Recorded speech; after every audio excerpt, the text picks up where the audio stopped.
the Ball State Library of Explication Tapes.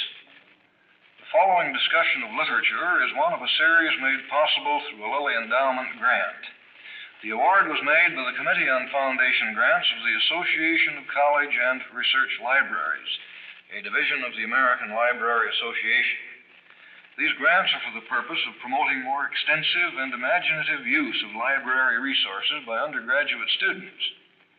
Unless otherwise specified, the panelists are members of the English Department of Ball State Teachers College.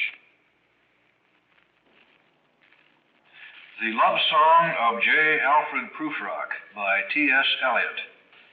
Discussing this poem are Professor Jean Andrews, Professor Alfred Marks, and Professor David W. Shepard. Se io credesse che mia risposta fosse a persone che mai tornasse al mondo, questa fiamma staria senza più scosse. Ma perché giammai di questo fondo non torno vivi alcun, si odo il vero, senza tema d'infamia ti rispondo. Let us go then, you and I, when the evening is spread out against the sky like a patient etherized upon a table. Let us go through certain half-deserted streets, the muttering retreats of restless nights in one-night cheap hotels and sawdust restaurants with oyster shells, streets that follow like a tedious argument of insidious intent to lead you to an overwhelming question. Oh, do not ask, what is it? Let us go and make our visit. In the room, the women come and go talking of Michelangelo. The first problem that is raised for the reader who approaches this poem for the first time, I think, is the Italian epigraph, which was read a moment ago. Could you translate this epigraph for us, Dr. Marks, and tell us something of what you think it means? I'll give a free, unpoetic translation.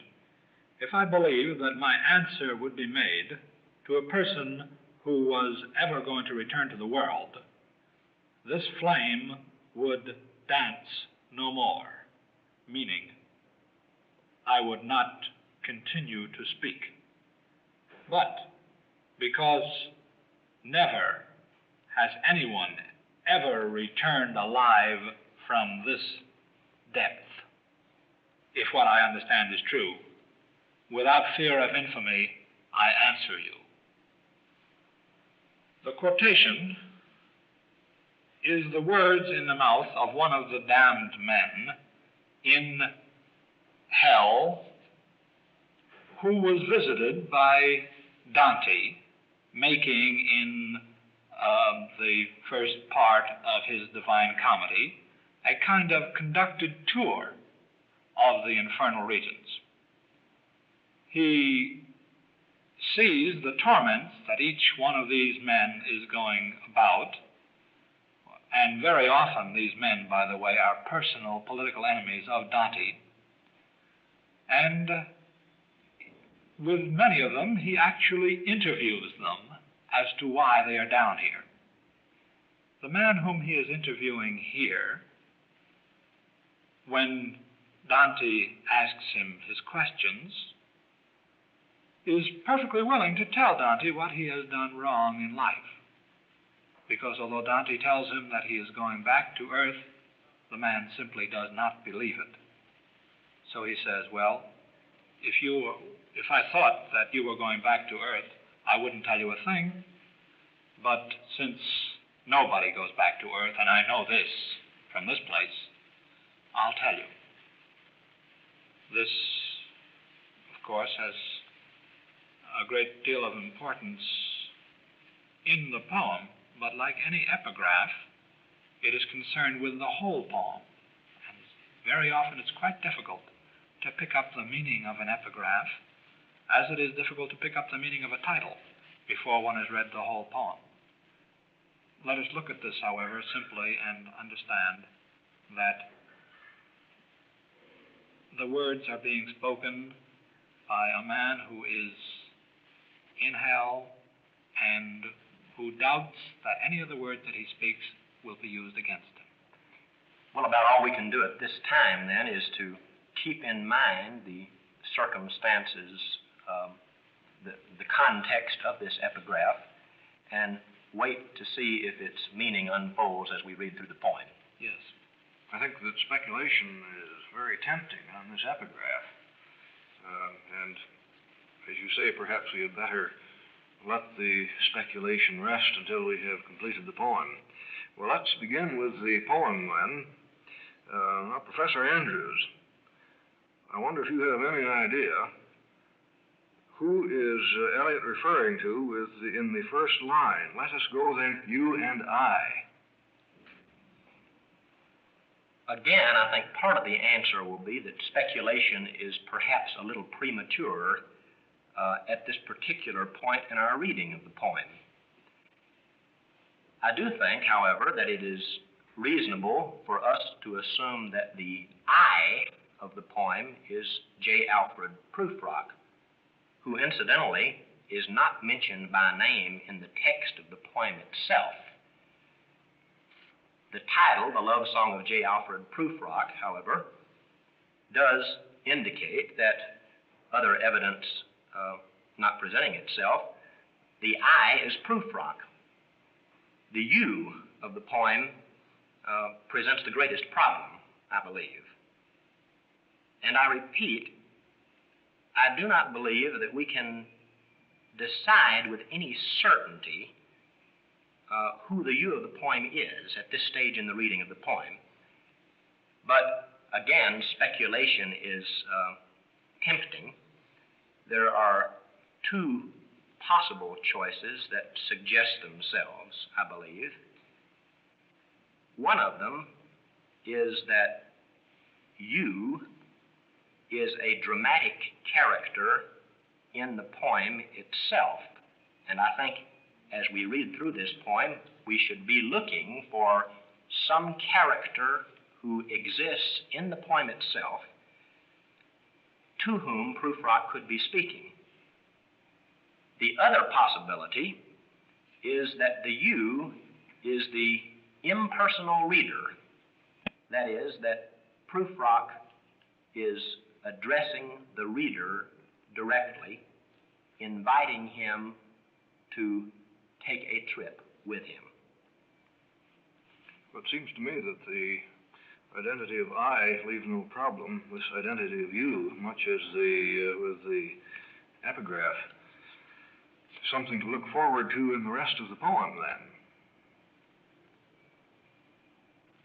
Can we, however, simply, for purposes of moving along in the poem, say that the you is the reader until we find out something more definite?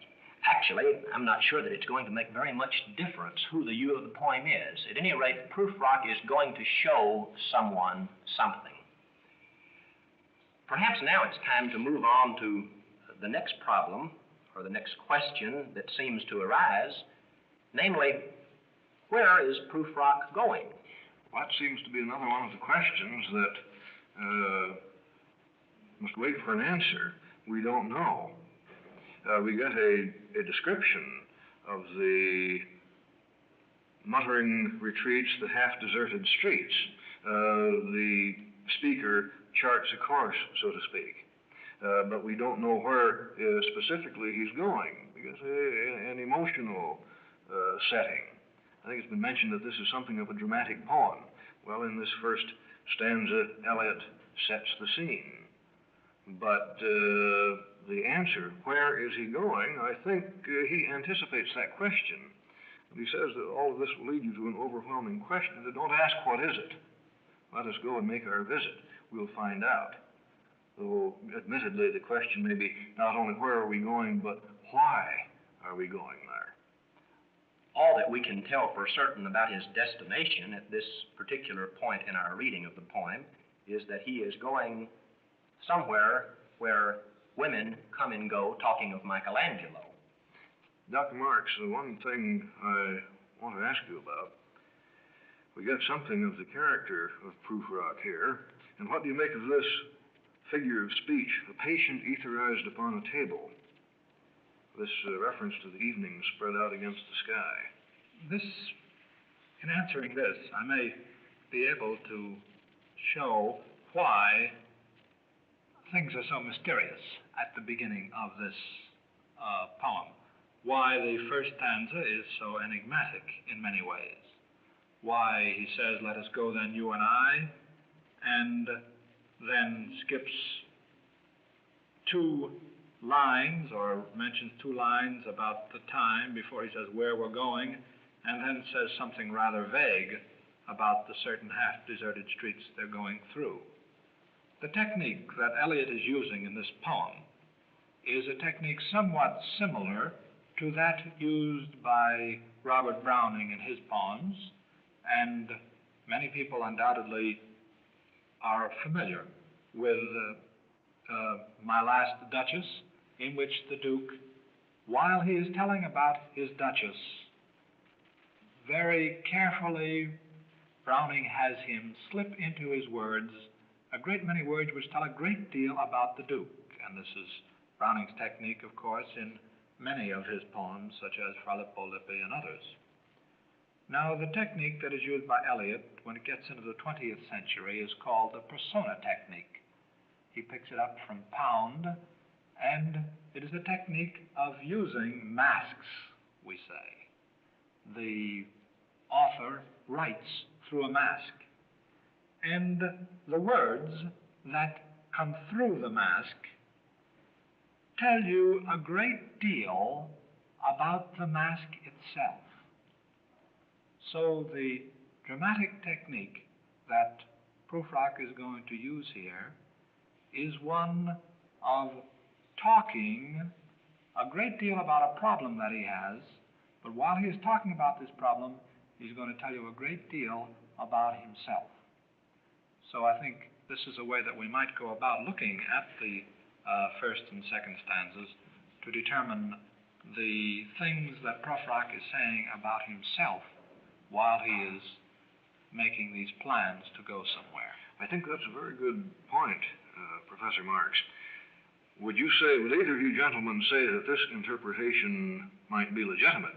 We go back to the figure of speech, like a patient etherized upon a table. What do we do with a patient who is etherized upon a table? We operate on him. We take him apart.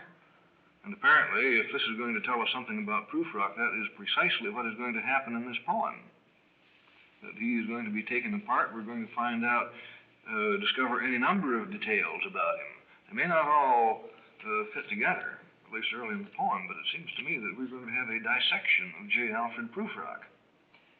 Yes, I think that there's a good deal of truth to this interpretation, because we certainly discover later on as we read that Prufrock seems to be quite self-conscious about the fact that he is being analyzed by others.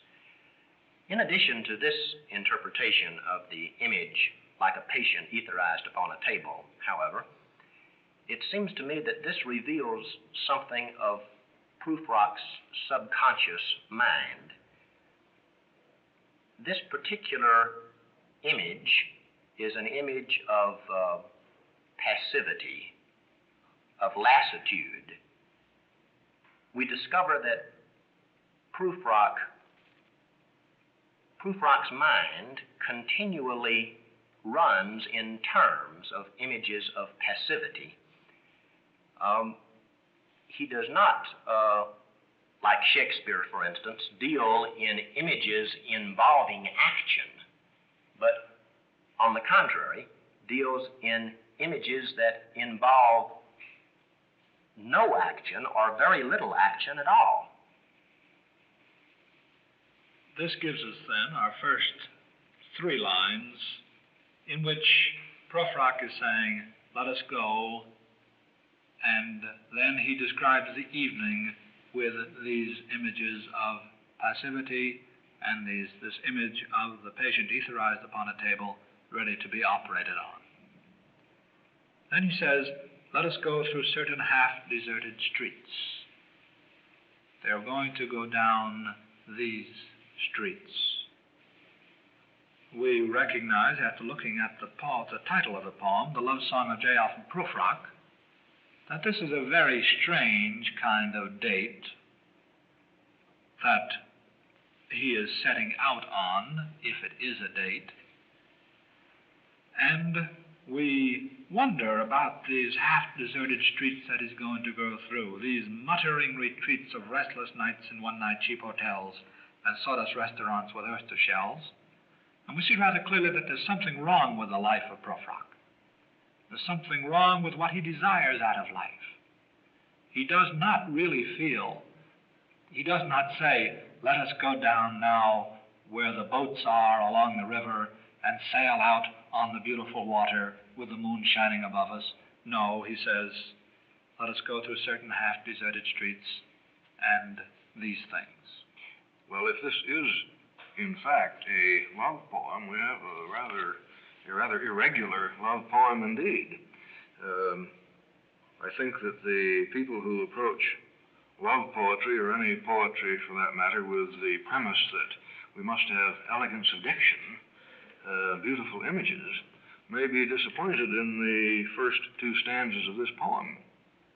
That we do not have an elegant setting in any sense of the word. It's a rather mysterious setting, or a rather lowbrow setting. May I suggest also that Prufrock takes this rather devious route to his destination for, it seems to me, at least two different reasons. First of all, it may be that Prufrock is deliberately taking us through back alleys so that he himself will not be observed. We discover that he's a very self-conscious person. And then again, it may be that he takes us through the slum section of town because he wants us to observe this section of town so that we will be able to contrast it with the type of society that he's going to show us at his destination.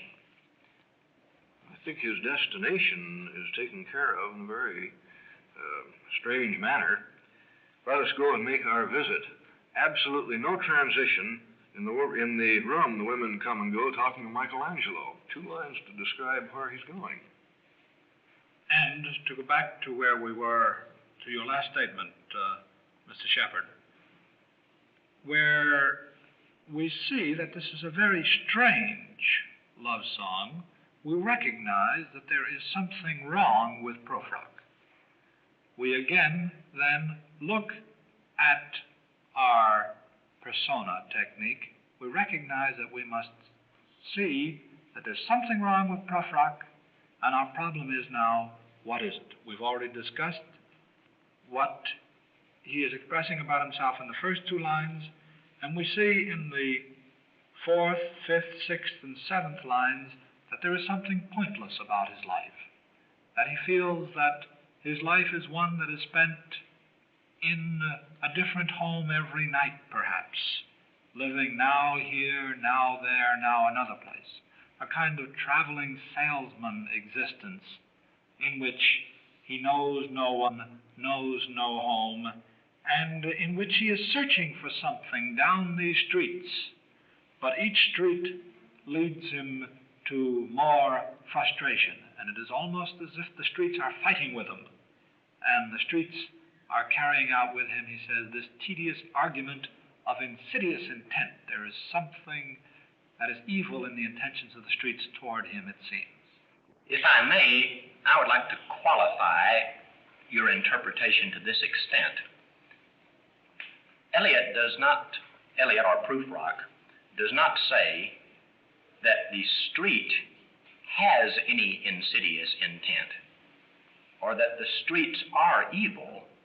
He simply compares them to a tedious argument of insidious intent. Now, on the surface, it appears that the streets are like a tedious argument of insidious intent, only in that both are winding and tortuous. Now, on the subconscious level, I would agree that the fact that Prufrock uses such a comparison implies that he is accustomed to hearing tedious arguments of insidious intent.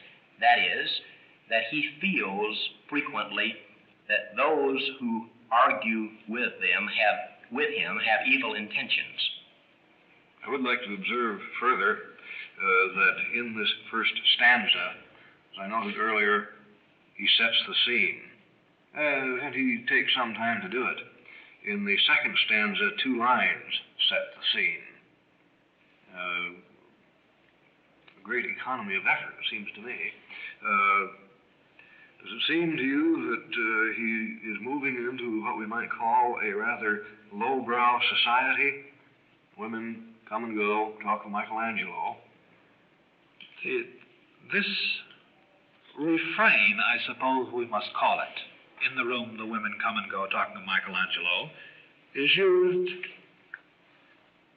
2 or 3 times in the poem. And it becomes, for Prufrock, a kind of refuge. He uses it to say, now, look where important things are being done. Of course, these are not important things, and many of us perhaps are acquainted with the kind of art that women are sometimes accused of talking about in their drawing rooms and in their women's club meetings. Helen Hokinson has done many cartoons on this in New Yorker. And there are a great number of satirical stories written on the way that women talk about art. And it is important that Prufrock brings it in so many times to show that this kind of life that women lead when they talk about art is somehow incongruously attractive to him. Well, then, to sum up the first section of the poem, we might say that although there is very little action, we learn a great deal about the state of Prufrock's mind. The action, however, is limited to this. Prufrock invites someone to accompany him, and he takes them through a slum section of the city to a gathering of some sort in which women are discussing art. Let me qualify it, however, by saying this. He is going to take them through this section of town, and he is talking about the place that women are going to discuss art. The problem will go on all through the poem, whether he is actually doing this or whether he is planning to do it. So I think I'd like to just state somewhat the opposite of what Mr. Andrews stated in order that our reader may mediate between these 2 extremes. The yellow fog that rubs its back upon the window panes, the yellow smoke that rubs its muzzle on the window panes, licked its tongue into the corners of the evening, lingered upon the pools that stand in drains, let fall upon its back the soot that falls from chimneys, slipped by the terrace, made a sudden leap, and seeing that it was a soft October night, curled once about the house and fell asleep. And indeed there will be time for the yellow smoke that slides along the street, rubbing its back upon the window panes. There will be time. There will be time to prepare a face to meet the faces that you meet. There will be time to murder and create, and time for all the works and days of hands that lift and drop a question on your plate. Time for you and time for me, and time yet for 100 indecisions, and for 100 visions and revisions before the taking of a toast and tea. In the room, the women come and go talking of Michelangelo. Now, Dr. Andrews, apparently there is a cat image running through stanzas 3 and 4. What do you make of this?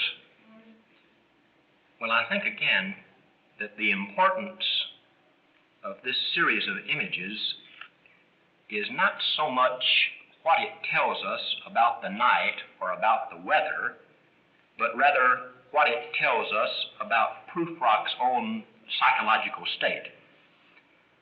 We learn, of course, that it's a foggy night, a sleepy night.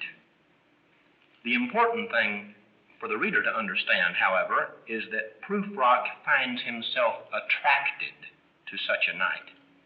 He shows a preoccupation with this symbol of the cat. And I think again that Prufrock's preoccupation with the cat and with such lazy imagery shows us that his mind runs in images of passivity. He is a man who is attracted to lack of action, not to action, but to lack of action. Notice the diction that he uses here. Rubs its back, rubs its muzzle, licked its tongue, lingered, let fall upon its back, curled about the house, and fell asleep. It seems, again, that for a love poem, we have some rather strange images here.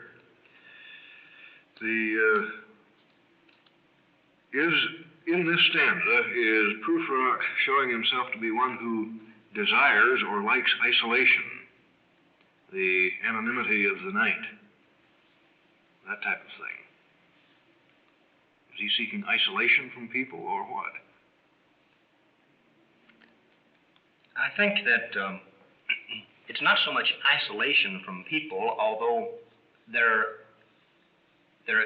may be a possibility of a Freudian interpretation here, that Prufrock loves sleep, rest, and this may be what in Freudian terms would be known as the death wish. I'm interested in looking at this part of the poem as a kind of poem unit in itself. And this description of the fog is a poem that I think could be set alongside Carl Sandburg's very well-known poem, which begins, "The fog comes on little cat feet." Here again, the fog is compared to a cat, and the feline imagery goes on through the whole stanza. If we look at this poem as an isolated poem within a poem, I think we find out something quite interesting about Prufrock and about what Eliot, the poet, and a man concerned with things outside the poem too, is saying in the poem. The kind of poem that this would fit into if taken alone, the kind of poem which it becomes, and the kind of poem which "The fog comes on little cat feet" is the Imagist poem. Now, the Imagists, Ezra Pound started the movement, but got out of it as soon as Amy Lowell took over. He, in fact, called the Imagist poets, after Amy Lowell got into the movement, Amygist poems. But the Imagist poem attempts generally to simply present an image, and by indirect statement in the presentation of the image, to say a good deal more than what the image in itself says. As Archibald MacLeish says of the poem, or of the Imagist poem, or the kind of poem that he feels valuable in his poem Ars Poetica, a poem should not mean but be. In other words, the Imagist poet is interested in the bald statement of an image from which someone will get a meaning, but which meaning may be different for the individual person, and which meaning he may not get right away. My point is that Prufrock, in many ways, is a kind of imagist poet, who, while he goes along through reality, at times is interested in talking about reality, and when he comes to talking about reality, simply lapses into an imagist poem. He does this twice in this poem, and I think here he does it for the first time. And so, true to the dogmas of the imagist poet, he says in the stanza following the cat image, and indeed there will be time for the yellow smoke that slides along the street, rubbing its back upon the window panes. He is saying then, there will be time to figure out what is meant by this poem that I have just given.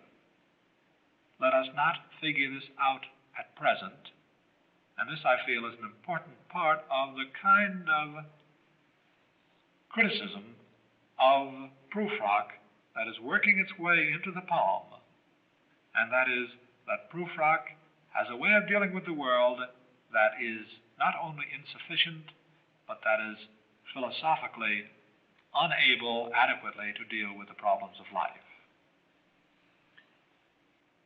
Yes, I think I would agree with you that Prufrock himself becomes an imagist poet. Don't you think it true, however, that just as a psychologist can analyze a person's personality to some extent by the way in which that person interprets ink blots, that we can analyze Prufrock's personality by his choice of images? We have a right to interpret what Prufrock is saying in as many ways as we can, because the words are so meaningful as to what he is thinking and as to what he is. Well, Professor Marks, I'm afraid that when you invoke Archibald MacLeish's definition, a poem, how does that go? Should not mean but be. A poem should not mean but be. I'm afraid that Archibald MacLeish is substituting an epigram for a definition. And if this stanza can mean all things to all men, are we not in the predicament of saying that poetry is ambiguous and any old meaning we dredge up is justified? Exactly. And this is the difficulty of Prufrock. But Eliot is, I believe, being critical of the imagist poet here. In other words, he is saying, you should not put off decisions. You should figure out what the cat image means. And so we have every right, then, to do exactly what Mr. Andrews wants to do, and exactly what we are doing with the poem. And we do not have to surrender the poem to a kind of limbo in which any interpretation is proper. I think that is the answer I'm looking for, perhaps the answer we're all looking for. My point would be to carry this one step further. Is it possible that this illustrates also the lyric poem? The poet describes anything that happens to attract his attention without any particular reference to the unities of logic or coherence or emphasis. But in this instance, we have a scene that attracts the poet's attention. It's expressed in terms of images, and while, as you say, it might stand as a poem by itself, it also contributes something to the setting of this dramatic poem, and as Dr. Andrews says, it tells us quite a bit about Prufrock. Because here is a person, and I think we can build the case for the dramatic quality of the poem here. Prufrock obviously has several choices to make in describing what he sees. This is what he chooses to describe: stagnant pools, a rather wretched, rather dirty scene. It seems to me that all of these tie in, that this is not thrown in at random. It's thrown in with a very definite purpose in mind. Yes, I agree, and very importantly, in the second stanza of the three we are looking at present, he continues saying, there will be time to prepare a face to meet the faces that you meet. And then goes on to say several other things, which when we look at them, we realize that he is choosing his imagery from the tea table society that is so important to him. He has taken many of these images from the room in which the women come and go talking of Michelangelo. So he says, there will be time to prepare a face to meet the faces that you meet. He is constantly meeting people. He says, there's time for all the works and days of hand to lift and drop a question on your plate. And we understand how strange it is that he uses plate here. We understand that many people drop cookies and sugar cubes and spoons on his plate. Then he says, before the taking of a toast and tea to conclude it, and then we understand how the tea table society, the needs and difficulties and disciplines of tea table society keeps entering his consciousness and conditioning his statements. I have a question. I think there is no difficulty to prepare a face to meet the faces that you meet. Here is Prufrock, the slave of convention. He is going to have the appropriate facial expression for the right people. In other words, he is covering up. He's using his face as a mask to hide his identity. Prufrock seeking isolation again. He doesn't want people to know what he is. Don't we all? Well, yeah, I think that this begins to explain to some extent the importance of the epigraph at the beginning of the poem. But my question is on this line, there will be time to murder and create. There seems to be a strange combination for Prufrock to be using. Well, I think that this has to be interpreted along with his reference to preparing a face to meet the faces that you meet. The casual reader, I think, is likely to assume that Prufrock is moving in a very malicious society, a society that is characterized by hypocrisy, by malicious gossip, and general evil intentions. Once again, I think it's necessary to remind the reader that this is a dramatic poem, that Prufrock himself is speaking, and that in our interpretation, we must constantly keep in mind that his description is colored by his own attitude. So that about all that we can conclude from Prufrock's statement, there will be time to prepare a face to meet the faces that you meet, there will be time to murder and create, all that we can conclude is that Prufrock feels that it is necessary to be, to some extent, hypocritical, that he feels that the society in which he is moving is guilty of maliciousness. Well, I hesitate to bring up the term bureaucrat, but it's the best word I can think of at the moment. But it seems to me that Prufrock is a rather small man at this stage of the poem. That apparently Prufrock and the people with whom he associates have the knack for making heroic issues out of very small molehills. That this tea table society concerned with trivia, and apparently they're making big issues of this matter of character assassination, and perhaps even the verb create here means create some new gossip about someone. There is also, very interestingly here, a contrast between murder and creation and the rest of the stanza. And one might believe there is a tendency here for one to get tired of it, tired of what happens here in the, or at the soiree or at the salon, and simply fly off the handle. Something like what we have in the poem, in a poem by Kenneth Fearing, in which he describes people having friends in, and they talk for a while, and then they leave, and then suddenly into this description of having people in and talking to them come the words, first you lie, you know, and then they say you steal, and then they say you kill. And in a way, Murder and Create comes in here suddenly, almost in a kind of mad ejaculation in which he is suddenly going to break out of this by murder. Well, I think by this time we have an answer to one question. Where is he going? If we go back to that first stanza, remember, he says, let us go and make our visit. No transition in the room. The women come and go talking to Michelangelo.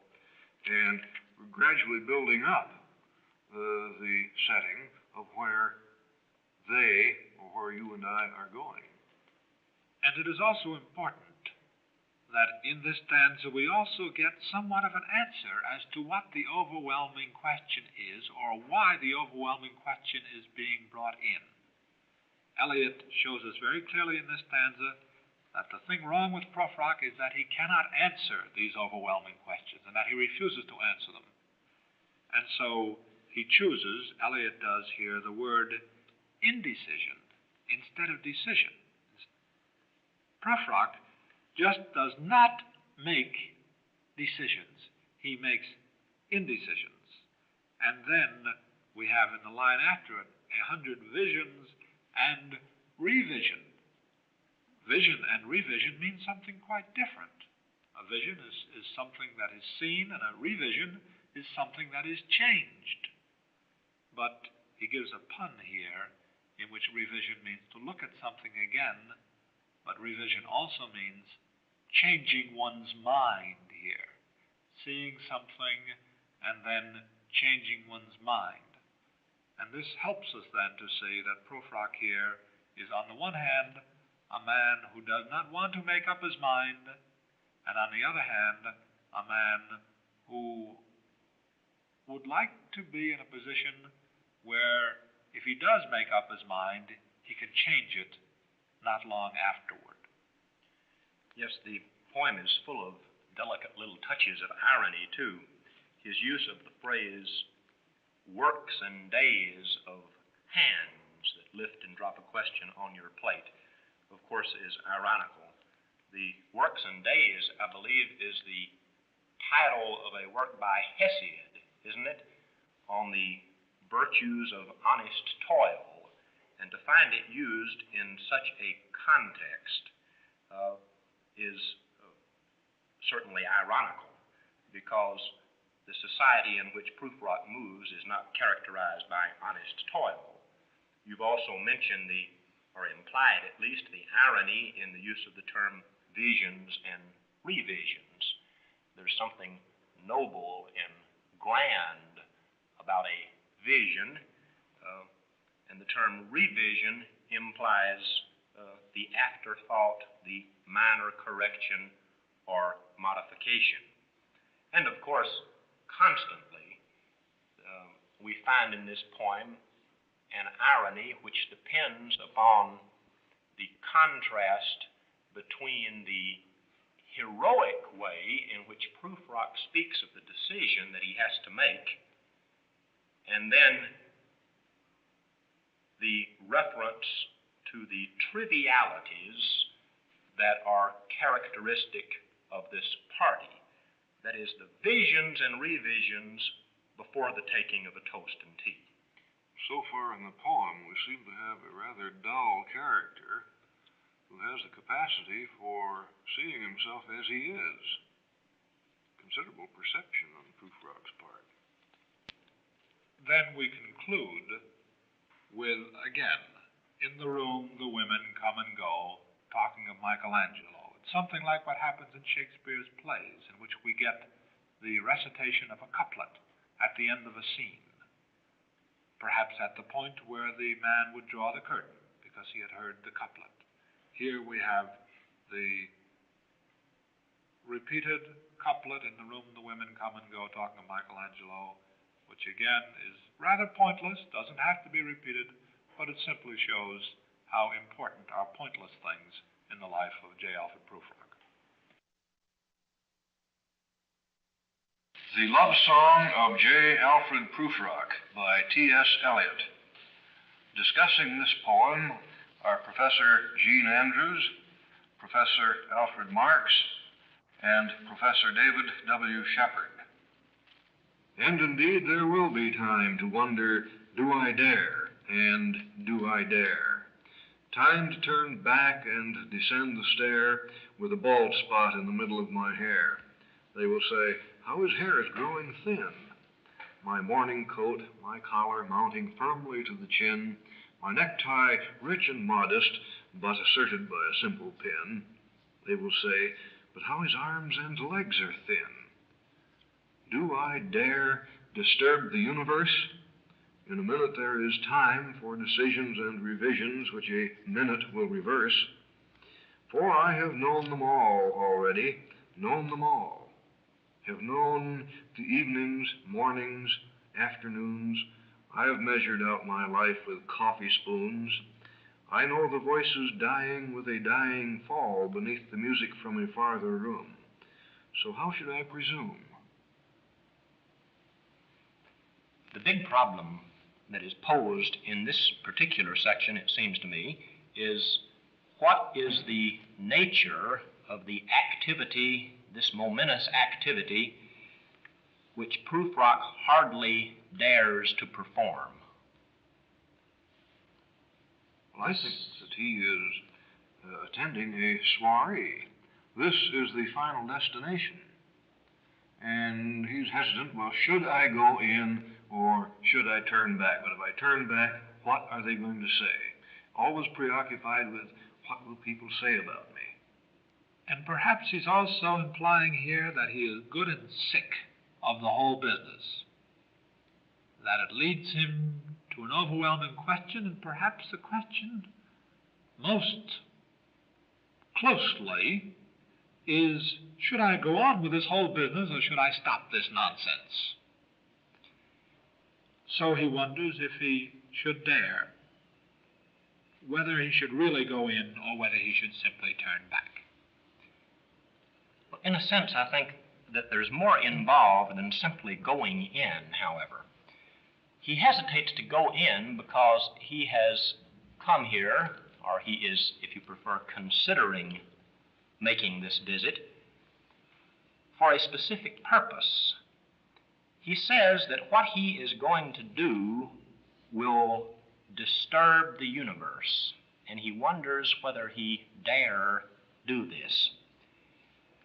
Now again, at this particular stage in the poem, it's probably dangerous to work out a complete explanation of what it is that Prufrock does not dare to do.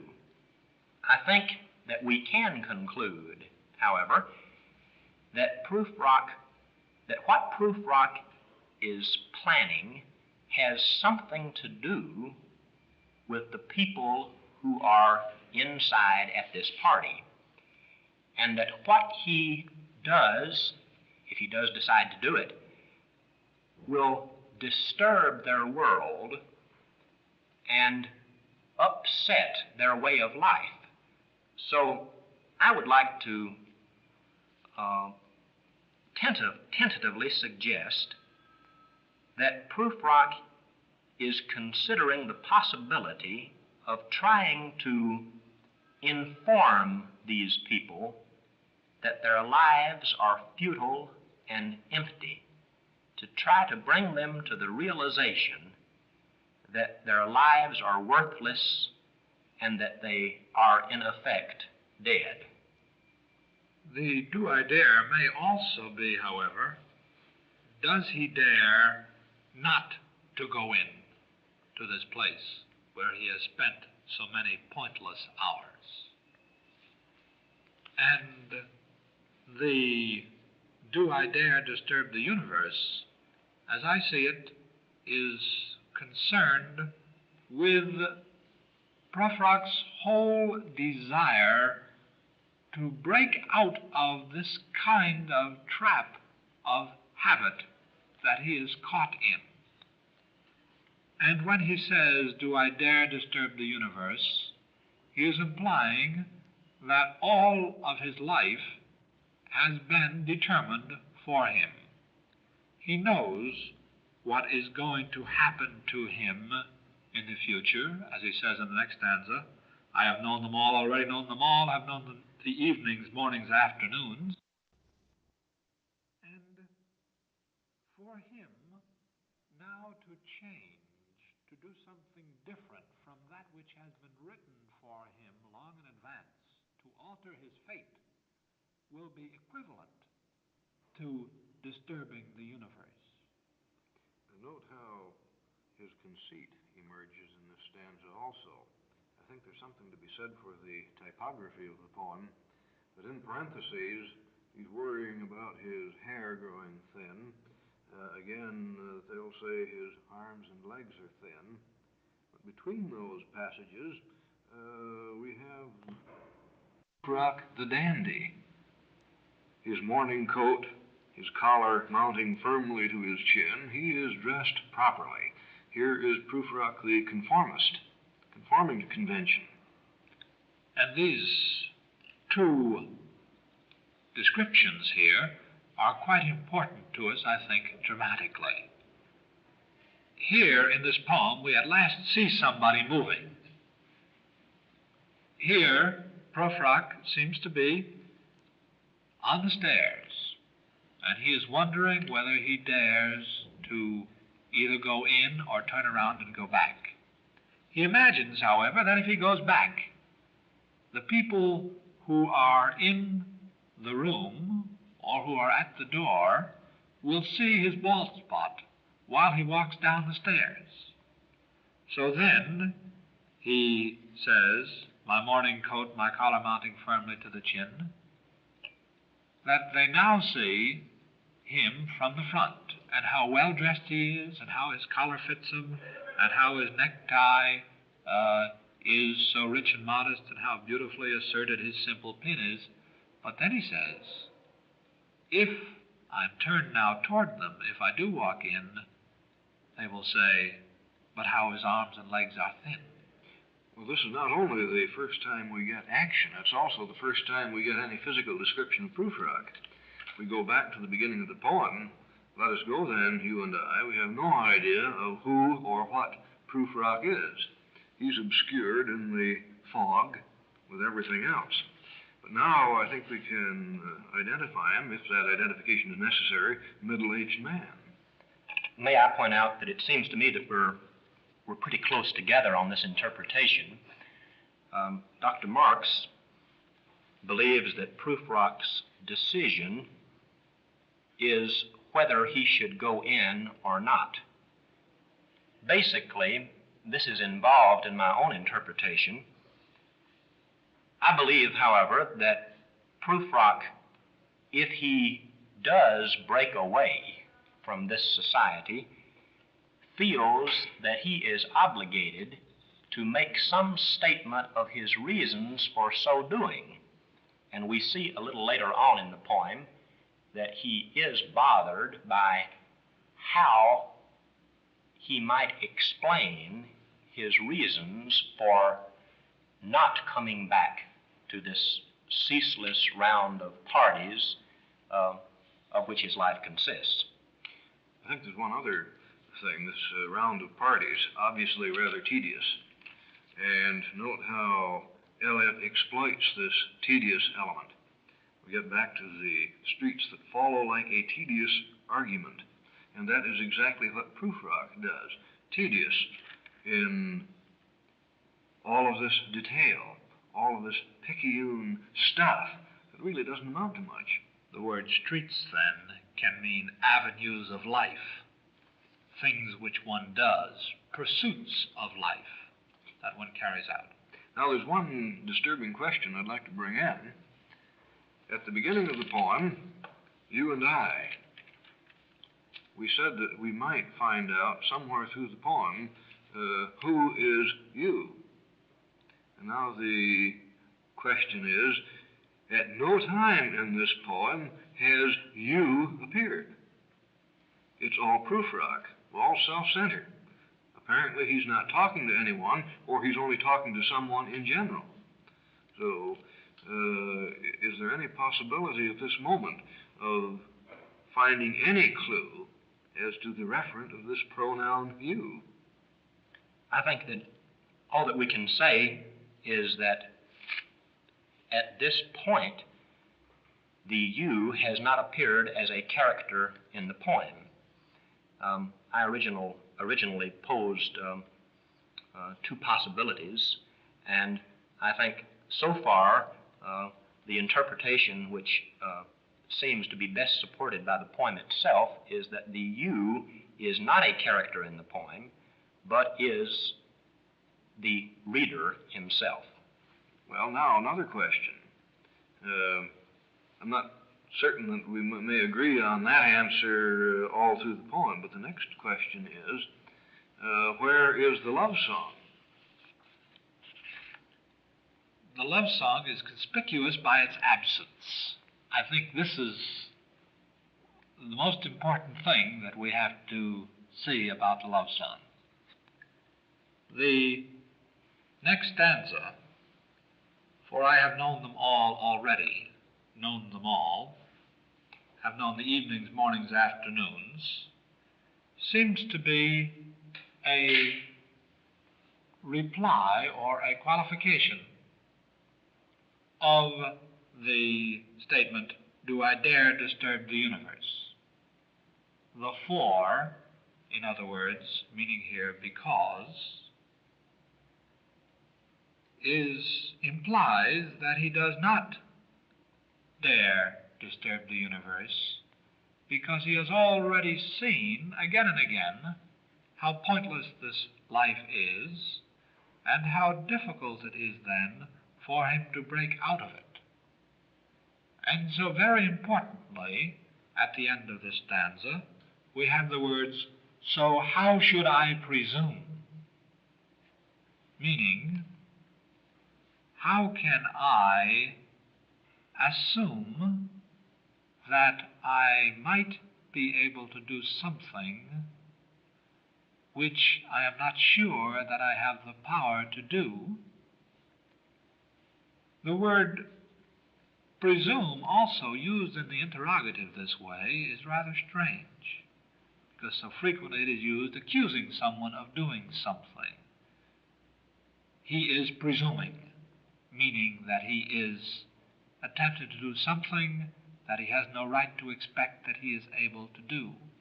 And so in his very statement, so how should I presume, Prufrock is implying that in attempting to break out of the trap that he is in, he would be presuming.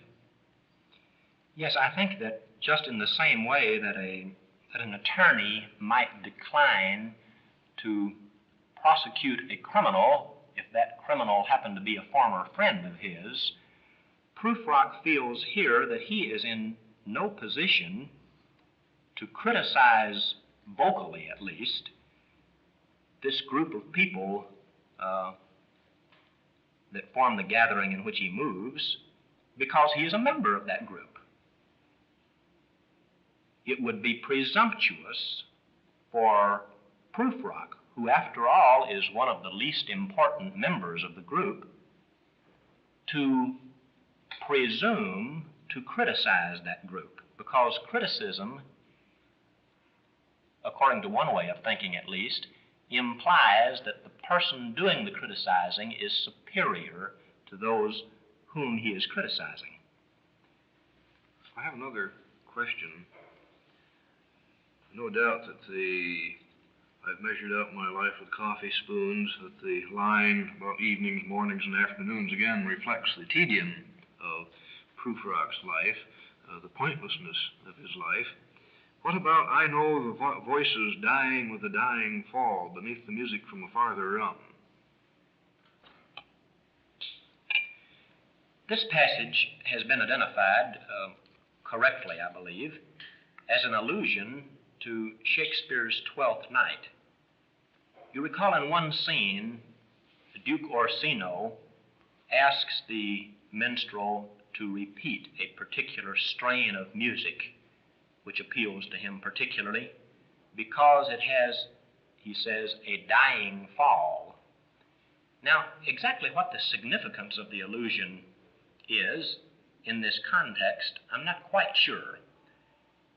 There is one obvious point of similarity between Prufrock's Society and the Court of Duke Orsino, and that is that they are both concerned with essentially trivial matters. The Duke spends his time reclining on a couch listening to light music. Prufrock spends his time doing equally trivial things. I wonder if there isn't another problem here, that frequently poets pick up phrases that they have heard or read, and that isn't there the possibility that sometimes these phrases come in without having any particular reference at all? It may be here because it fits. There may not be any far-reaching allusion to Duke Orsino or to that play. Is there that possibility? Well, I don't know that I've ever seen an allusion in Eliot that not only fit the context, but that did not also drag in the context of the alluded source too. And it is certainly true that a poet is apt to plagiarize without realizing it. And allusion, after all, is legal plagiarism. But the poet who alludes without meaning to is apt to allude unsuccessfully, to allude to something that isn't there or to something that is not apt. Of course, note that in Shakespeare, the Duke is referring to music. Prufrock is talking about voices. Any significance there? The only significance is in the words dying fall, and he certainly does use the words dying fall here very carefully for some additional meaning. We don't know what it is. I think the line, "I have measured out my life with coffee spoons," perhaps needs some additional comment. Dr. Marks has already pointed out that Prufrock rather freely employs images or metaphors that are drawn from the party-type atmosphere in which he moves. The references to toast and tea and dropping a question on one's plate have already been mentioned. I might point out that in this particular passage, the image is double-barreled, if I may use that term. That is, it's not only decorative, but it's quite functional.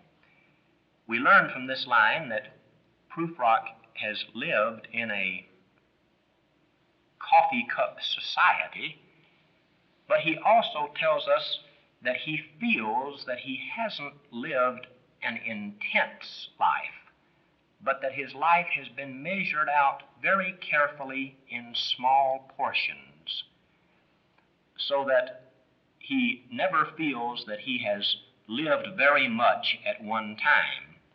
So that this particular image, then, is quite functional, and in addition to telling us, or reminding us, rather, that Prufrock's atmosphere is one of coffee spoons, we also see that he laments the fact that his life has not been a vigorous, active, dynamic sort of life, but rather has been measured out in very small portions.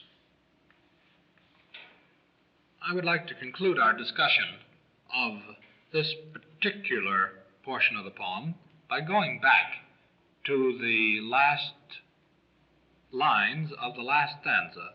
Do I dare disturb the universe? In a minute there is time for decisions and revisions which a minute will reverse. I mentioned earlier how the "for I have known them all already" lines or stanza is actually the second clause, the because clause of this complex sentence.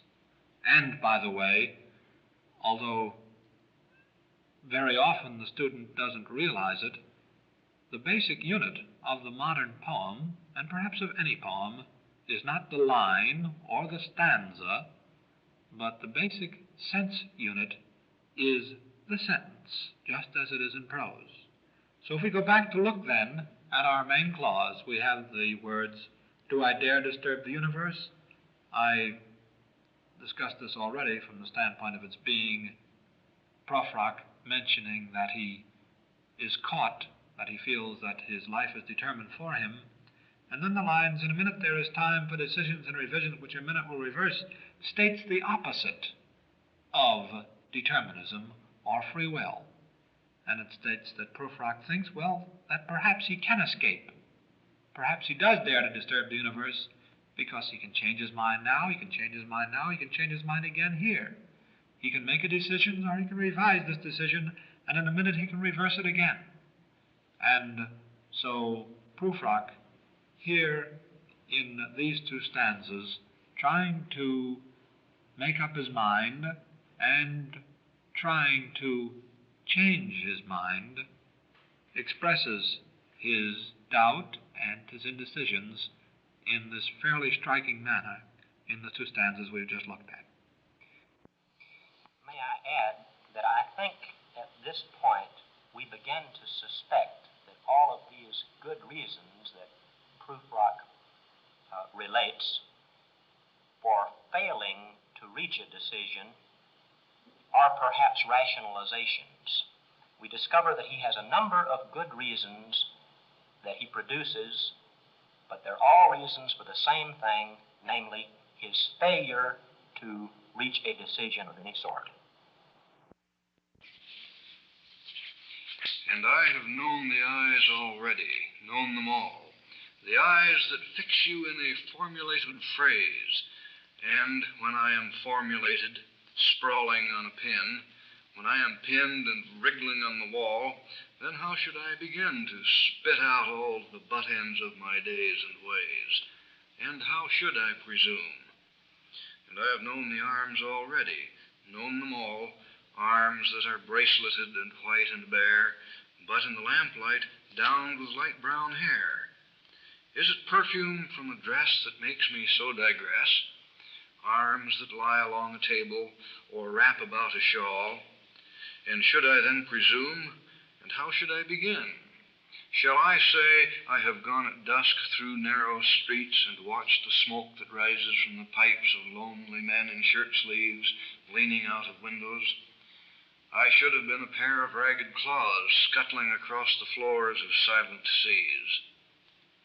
Now the 8th stanza here, which begins, "And I have known the eyes already," is, like the stanza before it, the second clause of a kind of compound or complex sentence. The clause before it, or the stanza before it, begins with "for." This begins with and it qualifies again the statement, "Do I dare disturb the universe?" "And I have known the eyes already" is another reason that he does not dare to disturb the universe, because he has somehow seen these eyes and perhaps been frightened by them. We see what he has to say about the eyes. They are eyes that fix you in a formulated phrase, eyes that formulate you and place you sprawling on a pin. The eyes in Eliot's The Hollow Men are used for a similar reason. Here, the hollow men speak and mention by implication how frightened they are of eyes. And the people in The Hollow Men who go to the heaven of Eliot, which he calls their death's other kingdom, are people who are able to walk directly looking other men in the eye and accepting their glance. Now, the people then whom he is afraid of are these people who look at him and judge him and perhaps, as we have this image here sprawling on a pin, place a classification under him, call him something like Jercus Lepidotris, and put him in their cabinet of specimens. I think, again, we got a sample of the rather ugly imagery that floats through Prufrock's mind. Again, this fear of what will people think. I must conform. I mustn't do anything that will attract attention. But here he's been typed by the society with which he moves, the tea-table society. Yes, and I think this is an important idea, that Prufrock feels that he has already been classified by those who know him, classified probably as a non-entity. Prufrock, the awful bore, perhaps, and feels that inasmuch as they have already prejudged him, they wouldn't listen to him if he were to speak out. And therefore he feels that he can't step out of the classification that they have already put him into. This classification may fit in with another rather unpleasant image when he talks about spitting out the butt ends of his days and ways. Earlier, his life is seen as a series of episodes equivalent to measuring out sugar into coffee. Here we got the butt end image of his life. Cigarette butts or cigar butts. Something ugly, used, no good anymore. Done with. Yes, that's an interesting point, that the butt ends of my days and ways is a continuation of the coffee cup series of images. And his life is like a cigarette that he has smoked. And what he recalls of each day that he has lived is like a cigarette butt that he has swallowed. So, changing his life at this time, daring to disturb the universe, daring to do something that he knows that he is incapable of presuming to do, would be like spitting out all the ways and all the things that he had been and done, and changing himself to a different person who has no past. In this next section, stanza 9, we begin to see women emerging as important characters in this poem. We've commented once or twice before that the love song so far has been conspicuous by its absence, although certainly even stanza 9 doesn't give us a love song. We at least now have one of the requisites for the love song, namely women.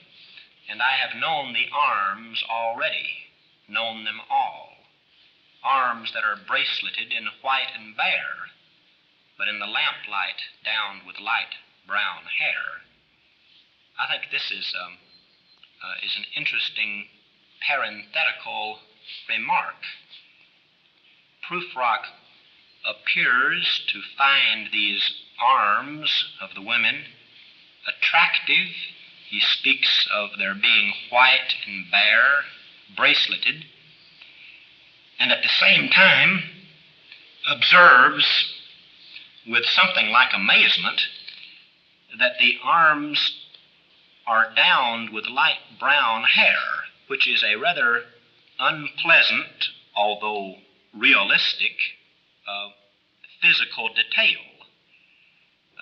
This passage has been interpreted as indicating that Prufrock, although he is attracted to women in a romantic sense perhaps, also is somewhat repelled by the physical aspects of love. Well, could we say that Prufrock is repelled by romance? Stated in that fashion.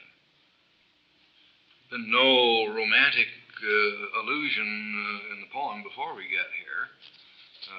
Certainly this is not the love poem of the amorous young man, the young man in his prime.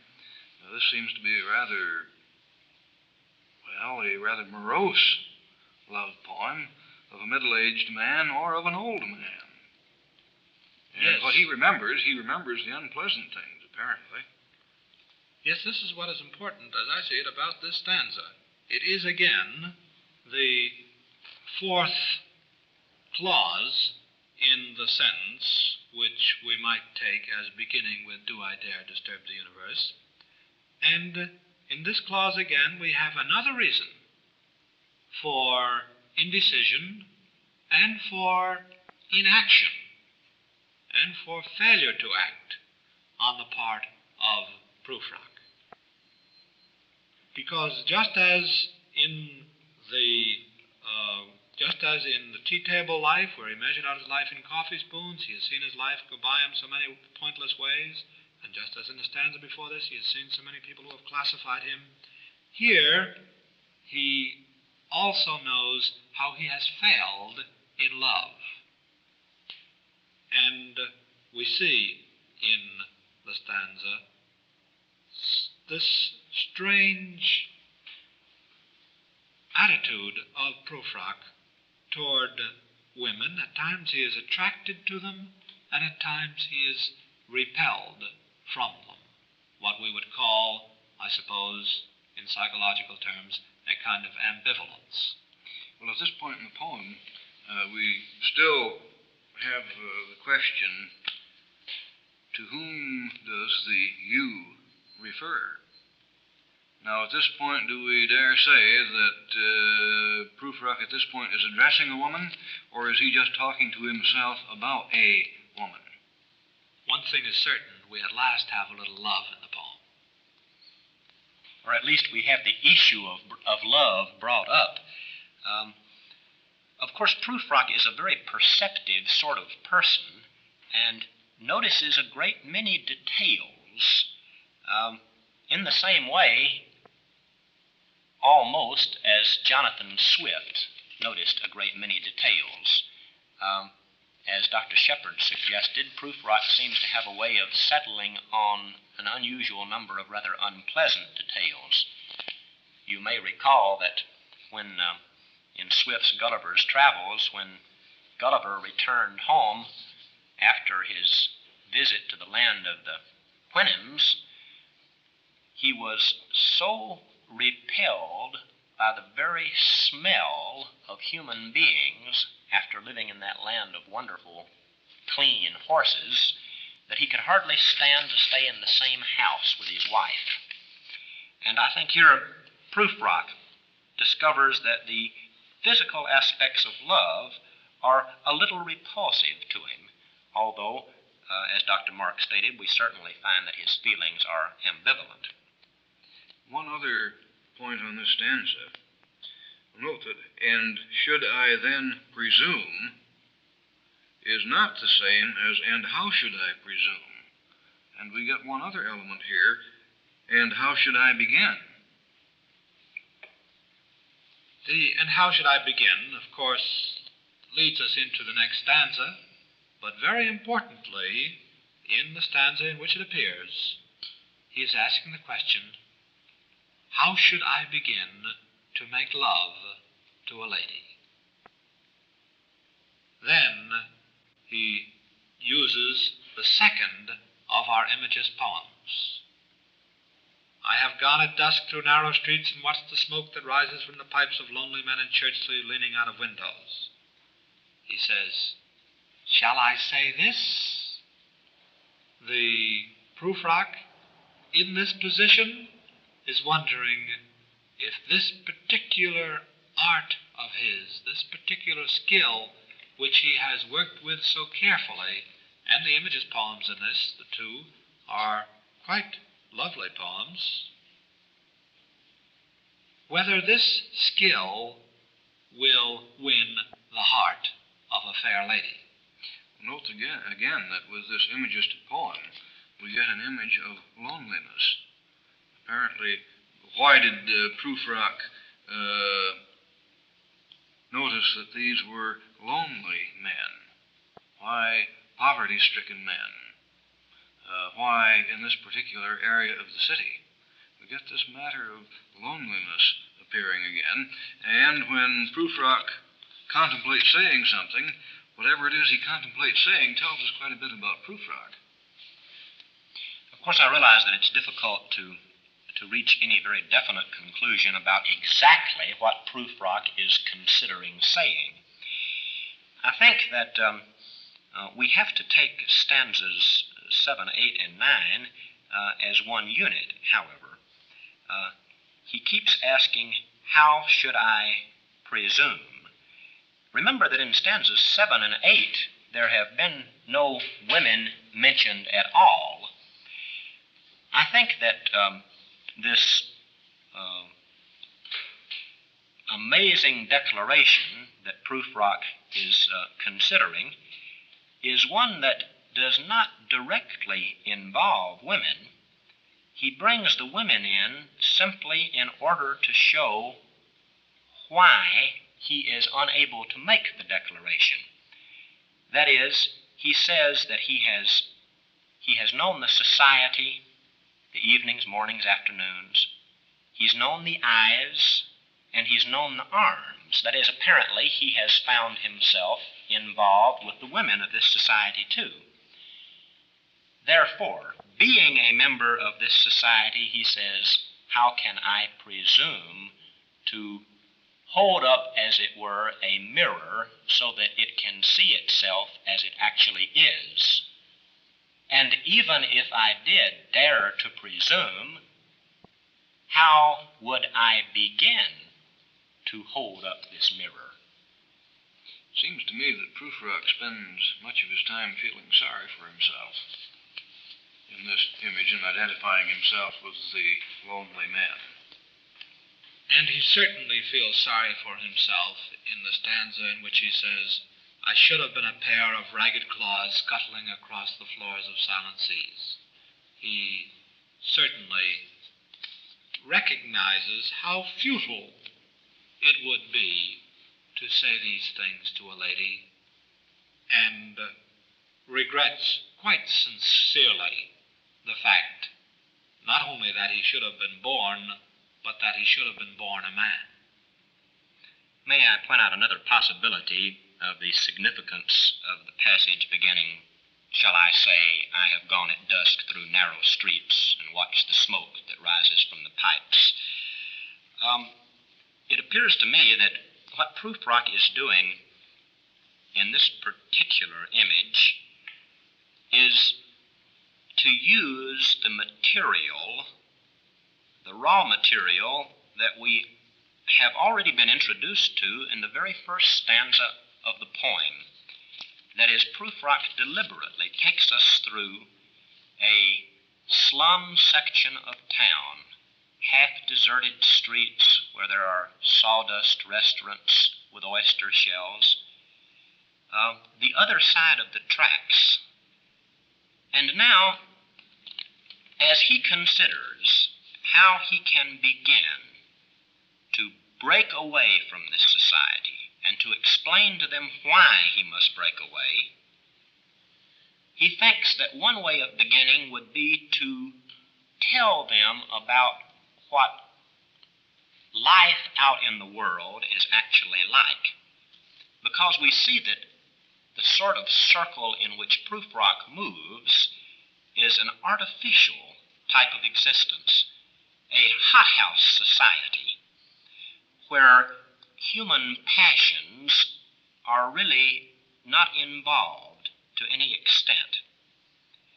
I think in this passage he is considering beginning by telling them that in the outside world there are such things as loneliness and, well, he doesn't continue, he breaks off. He might have mentioned also love, ambition, heartache, hardship, and so on. Well, of course, the point is Prufrock telling this to someone else, or is he talking to himself? And quite clearly we have a problem character.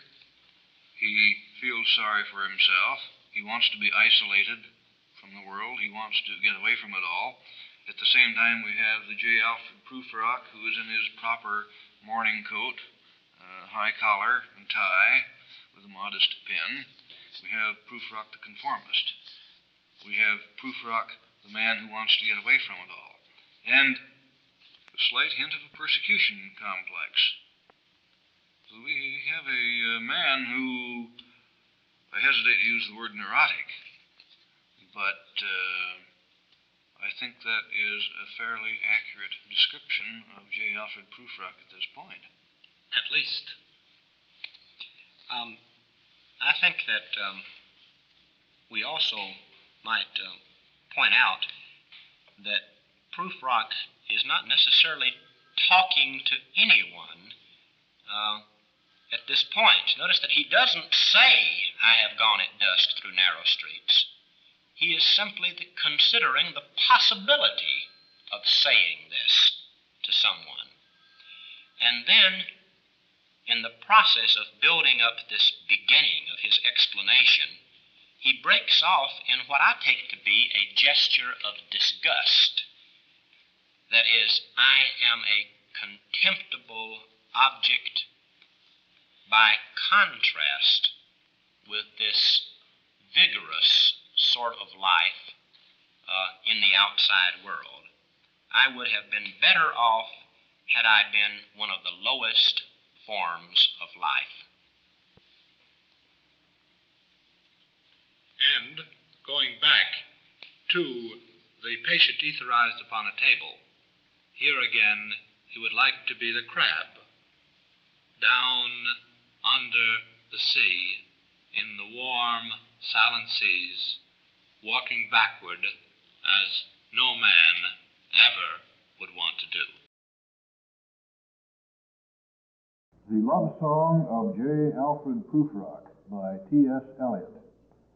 Discussing this poem are Professor Jean Andrews, Professor Alfred Marks, and Professor David W. Shepard. And the afternoon, the evening, sleep so peacefully, smoothed by long fingers, asleep, tired, or it malingers, stretched on the floor here beside you and me. Should I, after tea and cakes and ices, have the strength to force the moment to its crisis? But though I have wept and fasted, wept and prayed, though I have seen my head, grown slightly bald, brought in upon a platter, I am no prophet, and here's no great matter. I have seen the moment of my greatness flicker, and I have seen the eternal footman hold my coat and snicker, and in short, I was afraid. And would it have been worth it, after all, after the cups, the marmalade, the tea, among the porcelain, among some talk of you and me, would it have been worthwhile to have bitten off the matter with a smile, to have squeezed the universe into a ball, to roll it toward some overwhelming question, to say, I am Lazarus, come from the dead, come back to tell you all, I shall tell you all. If one, settling a pillow by her head, should say, that is not what I meant at all, that is not it at all. And would it have been worth it after all? Would it have been worthwhile after the sunsets and the dooryards and the sprinkled streets, after the novels, after the teacups, after the skirts that trail along the floor, and this and so much more? It is impossible to say just what I mean, but as if a magic lantern threw the nerves in patterns on a screen. Would it have been worthwhile if one, settling a pillow or throwing off a shawl and turning toward the window, should say, that is not it at all, that is not what I meant, not what I meant at all? We notice once again, at the beginning of the passage which was just read, the images which occur to Prufrock. We see that these images are passive images, images of sleep, of indolence, of passivity, and also that he continues to draw some of his images from the tea society in which he's moving. After tea and cakes and ices, I think it's interesting also that he uses the tea, cakes, and ices as an ironical contrast with this momentous decision that he's about to make. That is, the irony of postponing the momentous decision until after he takes the tea and cakes and ices is rather striking, I think. Dr. Shepard, perhaps you could tell us what Prufrock means in the next speech where he says, "But though I have wept and fasted, wept and prayed, though I have seen my head grown slightly bald, brought in upon a platter, I am no prophet, and here's no great matter." Well, this, of course, is an allusion to John the Baptist. And if I remember correctly, John the Baptist was beheaded. His head was brought in on a platter. It's involved with the Salome dance and so on. Well, apparently here, Prufrock again is displaying his self-consciousness. He's wanted to ask a question and he's afraid of the answer. And he has anticipated the answer. And apparently he sees in this answer defeat. He's not been killed, but he sees himself in these rather bloody, or rather in this rather bloody image of John the Baptist. When he does muster his courage and ask this question, he is afraid that the question will be turned down, that he will get no for an answer. And this is how he sees himself. Note that this rather banal image, seeing his head growing bald, recurs again here. Prufrock continually thinking of himself. And then, of course, this "I have wept and fasted." Whatever it is he's had in mind has apparently been rather momentous, at least as he sees it. It seems as if it may also have something to do with an attitude toward life or a philosophy on life. And whereas John the Baptist is in the last line, or is the last prophet before Christ, and the man who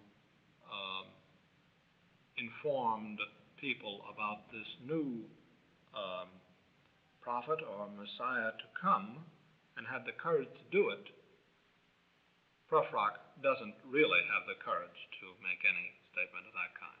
Well, he lacks the courage to make a decision because he's afraid it won't work. It's the wrong one. Isn't that... Yes, or he also lacks the decision to tell something to people. There's something he wants to tell people. There is, related to the problem of his making a decision, the decision at times seems to be related to something that he wants to say to people around him, but he doesn't really have the courage to say it. Or else he doesn't know how to say it. There is And once he, of course, as you say, once he does say it, then he's done. Yes, that's very much involved here. I think also it's interesting to note here that Prufrock has, perhaps without realizing, made a rather heroic comparison.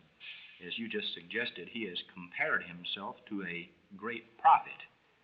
I think perhaps it's one of Prufrock's saving graces that although he does tend at times to dramatize his own situation and to view himself momentarily, at least, as a heroic figure, he usually manages to revise his estimate of himself and to see himself in proper perspective.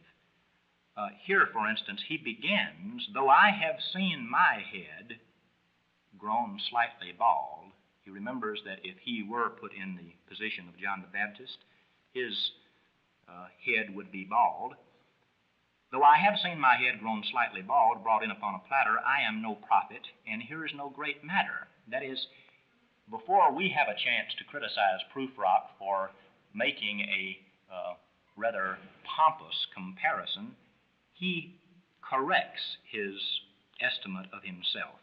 He reminds us that he is conscious of the fact that he is no heroic prophet like John the Baptist. And I've noticed that in a number of instances throughout the poem, when Prufrock does make a rather grandiose comparison, he usually manages to correct himself and to remind us and himself that he is not a heroic figure. The stanza concludes with the lines, "I have seen the moment of my greatness flicker, and I have seen the eternal footman hold my coat and snicker, and in short I was afraid." And on the one hand, the lines mean, of course, that he has at times felt very great. He has felt like a great man, a man of promise, a man who might go somewhere. But there are times when he has become disillusioned with his own abilities to act the part of the hero in this world. And some time that might have been involved here might have been a time when he was afraid of death, when he was sure that he was going to die, and he felt as if somehow at that time he became a coward. And interestingly, as in the lines earlier, where he cannot think of even the decapitated head of John the Baptist without reflecting his own problems into that decapitated head and recalling his own lack of hair on the top of his head, here again, I believe the implication is that he uses the footman term here, the term of the footman who snickers at him, for his image of death, because this particular image is one that is constantly in his mind torturing him. I believe that Prufrock is so concerned about his baldness that he cannot even have a footman stand behind him helping him on with his coat without imagining that the man is looking at his bald spot and snickering at the way in which Prufrock's exterior self is going to pieces with time. So we have here then this image in which Prufrock shows how frightened he is of death, and what's more, though, how he already has failed in the face of death. Well, is he frightened of death, or is he afraid of what death thinks of him? And all of this is in terms of what on earth do people think of my bald head, of my thin legs, and so on. That we get less a fear of death, I think, than a fear of what people think of it. It's this paranoia. Yes, what it is. Amounts to. It is interesting here that his image for death is that of the footman who helps him on with his coat and laughs at his bald spot. And even the lower classes have no respect for him, and apparently people who are his equals have no respect for him either. Yes, I think it is true that Prufrock here, I think, indicates not so much that he is afraid of death as he does that he perhaps would be afraid that he would be ridiculous in death. That is, he's afraid that even if he did try to become a great martyr like John the Baptist, he might fail miserably in his attempted heroism and succeed only in being ridiculous, even in death. The next section of the poem, I think, continues in the vein that by now we've become accustomed to. That is, we see that Prufrock mentions cups, marmalade, tea, porcelain, and asks, would it be worthwhile, after all this, to have bitten off the matter with a smile, to have squeezed the universe into a ball, to roll it toward some overwhelming question? Here I think the only puzzling image is the image of squeezing the universe into a ball. I think here we see that Eliot is up to one of his old tricks, that is, that he is being allusive again, and in this particular instance, the poem to which he alludes is Andrew Marvell's To His Coy Mistress. Remember that we're looking for the image of squeezing the universe into a ball. The passage in Marvell's To His Coy Mistress is at the conclusion of that poem, where he says, "Let us roll all our strength and all our sweetness up into one ball, and tear our pleasures with rough strife through the iron gates of life. Thus, though we cannot make our sun stand still, yet we will make him run." Perhaps we need to take some look at the context of this statement in Marvell's To His Coy Mistress. You will recall that this is a poem addressed by a man to his mistress, in which he urges her not to be so coy, not to be so modest, that if she delays too long, they will miss all the joy of loving in this life. And at the conclusion of the poem, then, what he has said is, let us pack all of the living that we can into this short lifespan. Let us live an intense, vigorous, vibrant sort of life, so that even though our lifespan is only 60 or 70 years perhaps, we can pack enough life into that lifespan so that we will have lived a long time. Back to Prufrock now, we see that Prufrock is, I think, lamenting the fact that he has measured out his life in coffee spoons rather than have lived by rolling up his universe into a ball and living an intense life. Well, I'm very glad that you brought in the Andrew Marvell. I think that it tells us more about Eliot's poem than perhaps the lines in Eliot, once we put this Marvell poem in context. Isn't it a possibility that Prufrock has done exactly what Marvell's coy mistress did? She kept putting Marvell off. Prufrock has been postponing. And all right, as long as this is a love poem, let's assume for the sake of argument that in his middle age he is bewailing the fact that he did not ask his true love to marry him, perhaps. He did not ask her because he was afraid he would get no for an answer. And the longer something like that builds up, the more sensitive Prufrock becomes to it. And this may be a partial answer to this obscure problem that keeps floating through these stanzas. Or we have the problem reversed, whereas it is the young lady that doesn't say yes in the poem. Here it seems to be Prufrock who doesn't ask.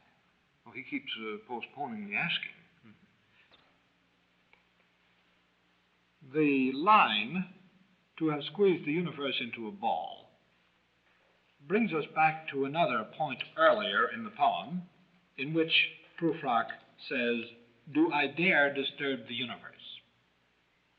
And here we see that he wants to somehow, or would like to, and wonders if he might have disturbed the universe and rolled it into a ball.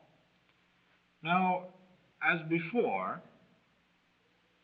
with the earlier lines, where I was interested in those lines from the standpoint of the free will of Prufrock, and with his feeling that his life was all determined for him, that everything he was going to do was written down in advance, that it was impossible to change what was going to happen to him, because what he had already done was so irrevocable, we have here the problem of changing the universe, changing that which is already settled.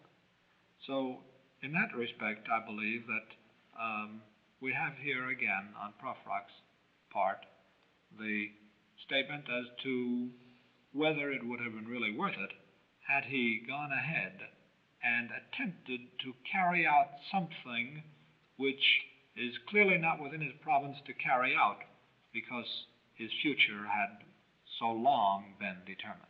Is Prufrock disturbing the universe, or is he disturbing Prufrock's universe, this orderly teacup existence to which he is accustomed?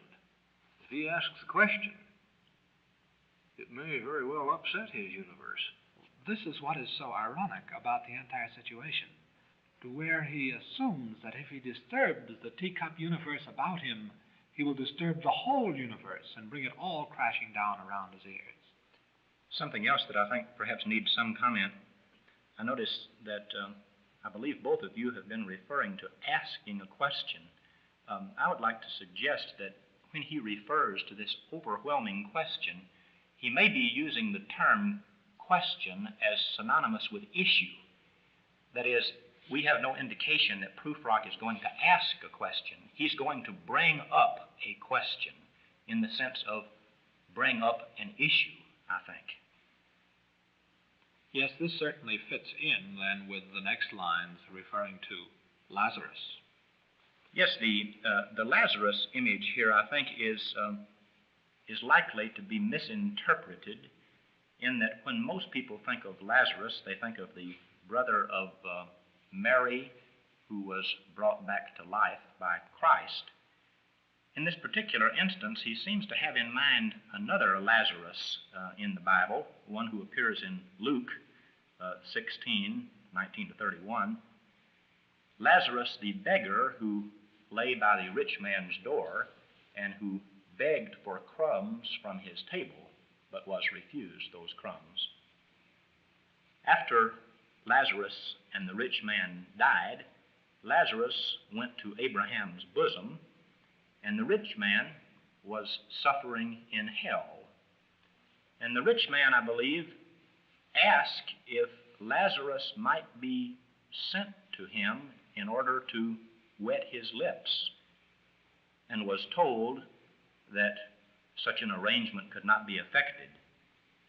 The rich man then asked, when he realized that he himself was hopelessly doomed, if he might return to the earth to warn his brothers to change their ways, lest they too suffer the same fate. And he was given this reply, that even if one were to return from the dead, his brothers would not change their ways, for they had the Scriptures, and they should be sufficient. That even if one were to return from the dead, then his brothers would not listen to them or heed their warning. This, then, brings us somewhat back to the epigraph, in which we have the words of a man who is in hell, who is reluctant to speak these words for fear that they will be used against him,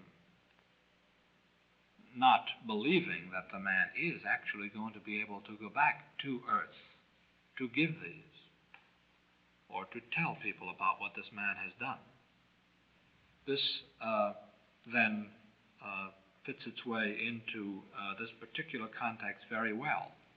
And when we come to the question, it seems to be somehow related, distantly perhaps, to the problem of heaven and hell, or sin and redemption, perhaps.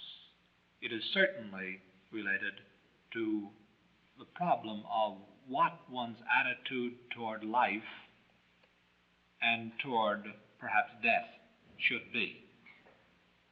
Well, yes, I think we see that this passage then throws some light upon the nature of the overwhelming question that Prufrock is going to bring up.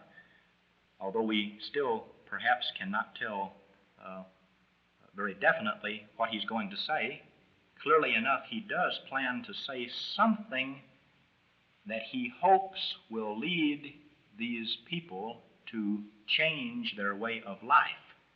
And he implies clearly enough that he is afraid, however, that even though he clearly states what they should do, they will not be able to understand him and will not change their ways. Could we return this to the Marvell poem for a moment? Prufrock sees himself as a poor man being denied the crumbs of his mistress's love, not because he's turned down, but because he's afraid he's going to be turned down. And then we get the death image. Well, what will people think when I am dead? If I could come back and tell her what she could have done to make things better for me, or to make things better for her, she'll be rather sorry when I'm gone. Is he bringing that in, again, to build up this sense of persecution that he feels? I've always had the feeling that there is a tendency to overemphasize the mistress in this poem. I wonder if the poem were not entitled The Love Song of J. Alfred Prufrock, if we would be likely to put a mistress in the poem at all. There are clearly enough some women involved in this society. In fact, I think we see clearly enough that this is a society that's largely dominated by women. But I can't see that we really actually have a personal love problem involved in the poem. That is one comment that perhaps brings us to the ending couplet here. That is not what I meant at all. That is not it at all. Apparently, this is spoken by a woman, but you'll notice if one settling a pillow by her head. Now, that's the point. There is no one particular woman. Apparently, there may have been several. He did not have the fortitude to even select one. That seems to be the irony of it all. No, there is no one mistress. He knew these women. He probably knew them well enough to say hello or say something stupid around the tea table, but he did not know any of them well enough, or he did not have the courage to go any farther than that. But very importantly, as in the line referring to as a perfume from a dress that makes me so digress, and here again the woman settling a pillow by her head who says, that is not what I meant at all, that is not it at all. The women here certainly seem to represent physical, sexual joy, which Prufrock might be able to enjoy were he the man for it. And the implication is that the women are rather waiting there for Prufrock to make love to them, and that this is what they mean anyway, even though they don't mean anything about Lazarus or coming back from the dead or anything of the sort. Yes, the final line spoken by this one woman, any woman, of course, are a classic example of a complete failure to understand. Prufrock has tried to warn these people that their life, the life which they are leading, is one which is destined to ruin their souls.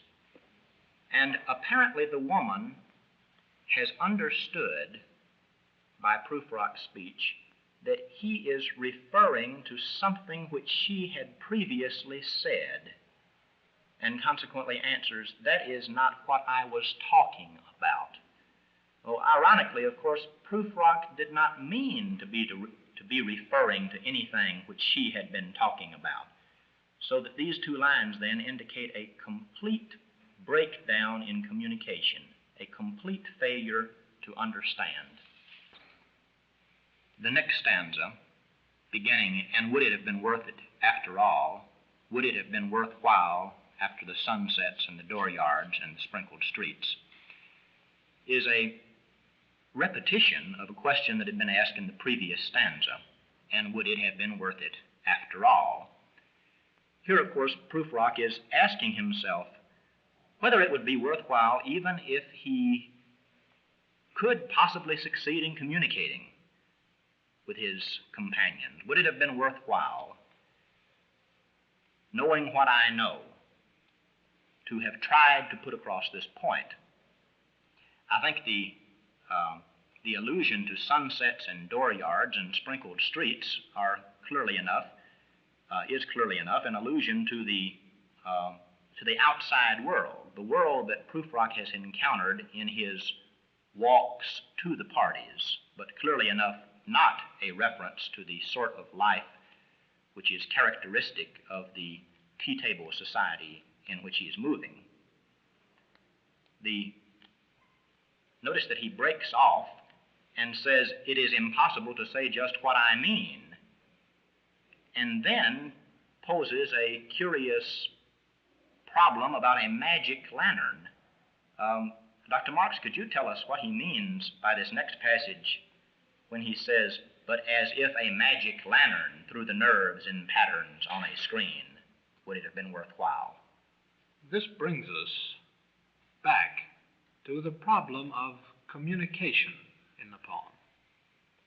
One of the things that bothers Prufrock more than anything else is that somehow he can't make himself clear to people.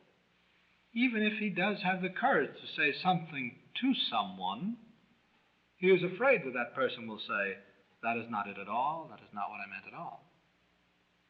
Here, the problem becomes a mechanical one of trying to get across a particularly abstruse point to another person.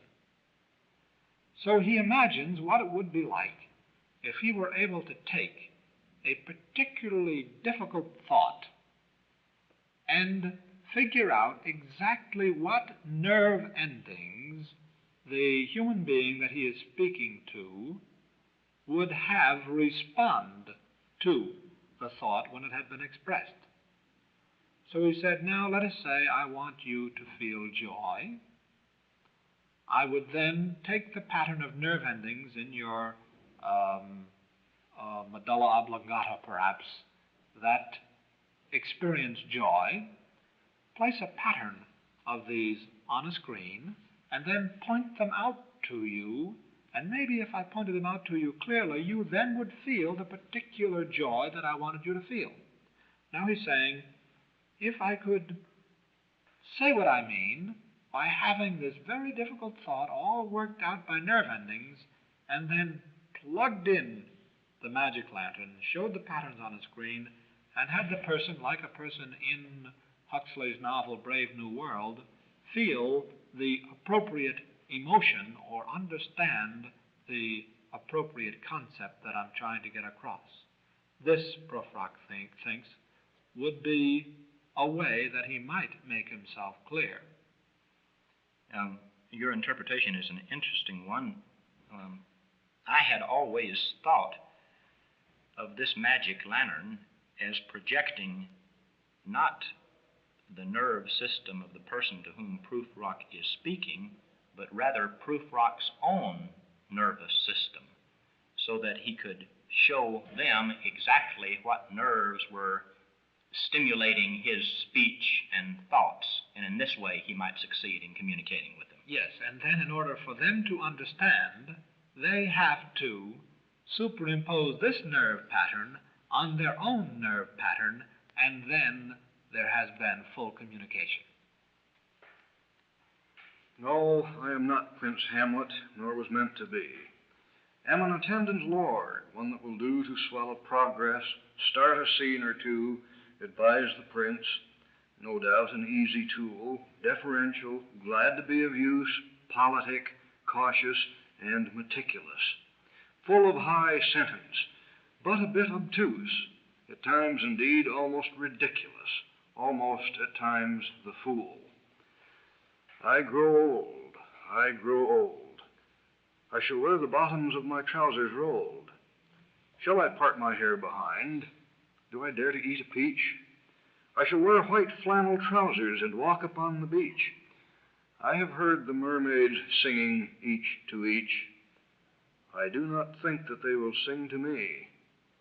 I have seen them riding seaward on the waves, combing the white hair of the waves blown back when the wind blows the water white and black. We have lingered in the chambers of the sea by sea-girls wreathed with seaweed red and brown, till human voices wake us and we drown. I think the first thing that can be said is that Prufrock does not understand Hamlet, and that perhaps in not understanding Hamlet, he becomes analogous to Hamlet. Prufrock, like Hamlet, is a victim of indecision. He cannot make up his mind. He cannot do what should be done. And perhaps Prufrock goes beyond Hamlet in this sense, that Prufrock can see Prufrock exactly as Prufrock is. Hamlet, on the other hand, probably does not have the ability to see himself. Yes, he's aware of the indecision. He's aware that he's not able to take action when he should be able to take action. But that's as far as Hamlet goes. Prufrock, on the other hand, has considerable ability to analyze himself. I've often wondered exactly how far this comparison with Hamlet should be carried. Of course, to start out with, it is a negative comparison. Prufrock says that he is not Prince Hamlet. As you have pointed out, Dr. Shepard, there are certain points of similarity between the two men in that both find it difficult to act. I wonder, taken in the context of this poem, however, whether Prufrock means anything besides the simple thought that I am not a dramatic hero. I am not the leading character in this little drama of life that I am leading. Well, I think that Prufrock is not a heroic figure, but by the same token, he is the leading figure in this drama. But he's the center of the action. He is the one who is making the choices. And the tragedy of it is that he has never made any choice. He's never made any decision. His choice has been inaction. The reason that I am inclined to believe that his meaning is simply that he's not the leading character in this little drama is that in the next line he points out that he might be considered an attendant lord, one that will do to swell a progress, start a scene or two. In short, he's only a supporting character, a minor character whose feelings are not really very important in the total picture. The implication, certainly, with the mentioning of men like John the Baptist, or the allusion to John the Baptist, to some extent Lazarus, and to some extent Hamlet here, is that Prufrock wants to make it pretty clear that he isn't such a man, although perhaps the implication is that he'd like to be if he could be, but is always showing how he falls short. Then, in this progression, he starts by saying, no, I am not Prince Hamlet I was meant to be. I'm an attendant lord, one that will do to swell a progress, start a scene or two. Now it's noticeable that as he goes on, he keeps falling lower and keeps on making less and less of himself. He says of the attendant lord, one that will do to swell a progress, start a scene or two, advise the prince, no doubt an easy tool, deferential, glad to be of use, politic, cautious and meticulous, full of high sentence but a bit obtuse, at times indeed almost ridiculous, almost at times the fool. And in Hamlet, when we think of the man who was the attendant lord, we perhaps do not think or perhaps realize how far Polonius falls short of this, and how, in a way, it is Horatio that is more the noble philosopher who comes in to help Hamlet. But when we see the words come in, deferential, glad to be of use, we remember Polonius running around, rubbing his hands together, figuring out ways that he's going to help Claudius. And then the adjectives politic, cautious, and meticulous in a way also fit Polonius. Then the full of high sentence but a bit obtuse really comes in close to Polonius. Polonius' high sentence was so vague that undoubtedly many recall the words in which Hamlet's mother says to Polonius, more matter and less art, meaning that Polonius's verbal pyrotechnics, his obtuse high sentence, in other words, prevent him from being understood. At times, indeed, almost ridiculous, almost at times the fool, and this completes this kind of missing Polonius, this kind of scattershot treatment which spatters all about Polonius and only comes up with parts and pictures and vignettes of things that Polonius wasn't. Finally, at the end, he's at almost at times the fool, And we remember that this is what Polonius was in Hamlet more than anything else, the fool.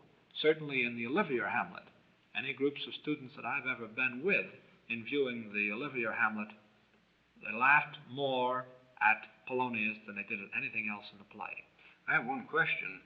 My original point was that Prufrock did not understand Hamlet, and I think at this point Prufrock does not understand Shakespeare, because the fool in Shakespeare is traditionally a rather sharp character, one who sees what is going on. He is not a fool in the sense of one who is foolish.